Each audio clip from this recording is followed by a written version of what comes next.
بسم اللہ الرحمن الرحیم۔ حضرت عمر رضی اللہ تعالی عنہ کا پیام دریائے نیل کے نام۔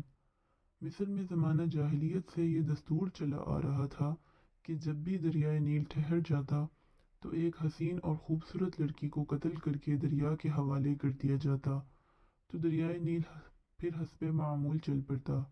حضرت عمر رضی اللہ تعالی عنہ کے دور خلافت میں جب مصر فتح ہوا اور حضرت عمر بن عاص رضی اللہ تعالی عنہ وہاں کے گورنر مقرر ہوئے تو اس وقت بھی حسب معمول دریائے نیل کی روانی ختم ہو گئی اور وہ ٹھہر گیا۔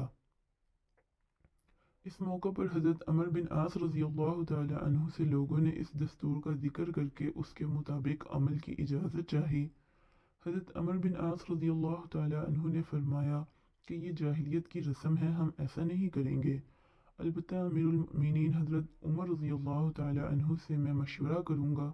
چنانچہ حضرت عمر رضی اللہ تعالی عنہ نے امیر المؤمنین کو خط لکھا اور اس واقعے کی پوری تفصیل بیان کر کے مشورہ چاہا۔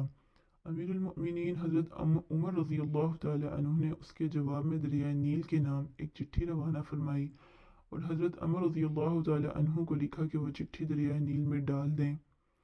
اس چٹھی کا مضمون یہ تھا کہ یہ اللہ کے بندے عمر کی طرف سے دریائے نیل کے نام، اما بعد، اگر تو اے دریائے نیل اپنی طرف سے جاری ہوتا تھا تو مت جاری ہو، اور اگر اللہ واحد قہار نے تجھ کو جاری کیا تو ہم اسی سے سوال کرتے ہیں کہ وہ تجھ کو جاری کر دے۔ حضرت عمر بن عاص رضی اللہ تعالی عنہ نے یہ چٹھی دریائے نیل میں ڈال دی۔ ڈالنا ہی تھا کہ دریائے نیل خوب تیزی سے روانہ ہو گیا۔ اگر آپ کو یہ ویڈیو اچھی لگی ہو تو پلیز لائک